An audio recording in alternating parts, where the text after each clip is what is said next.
আজকে বিকালের টিফিনে আমি সাবু বানাচ্ছি। তো সাবুটাকে আমি 10 মিনিটের মতন ভিজিয়ে রেখেছিলাম। আমি এখানে ছোট সাবুদানাটাকে ব্যবহার করেছি।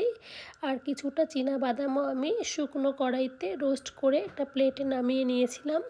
ঠান্ডা হয়ে গেছে, এখন এটাকে আমি মিক্সিং জারে মিক্স করে নিচ্ছি। আর এদিকে আমি আলু, গাজর, কাঁচা লঙ্কা, ধনেপাতা কেটে নিয়েছিলাম। কড়াইতে সাদা তেল দিয়ে আলু, গাজর, কাঁচা লঙ্কাটাকে একটু ভেজে নিচ্ছি। অল্প একটু লবণ দিয়ে আমি ভেজে নিয়েছি। তারপর কিছুক্ষণ পর ধনেপাতাটা দিয়ে আরও একটু নেড়ে নেব। এবার আমি সাবুটা মিশিয়ে দেব। আর যে চীনাবাদামের গুঁড়োটা করেছিলাম সেটাও আমি পরিমাণ মতন দিয়ে দিচ্ছি। এবার আমি স্বাদ মতন লবণ দিয়ে ভালো করে সব কিছু মিশিয়ে নেব। কিছুক্ষণ ভালো করে নেড়ে চেড়ে নিলে এই যে সাবুটা তৈরি হয়ে গেছে। এটা আমি মহারাষ্ট্রে থাকতে প্রায়ই বানাতাম, তবে আমার ভাইয়ের জন্য আজকে আমি বাপের বাড়িতে এসে প্রথমবারই বানালাম।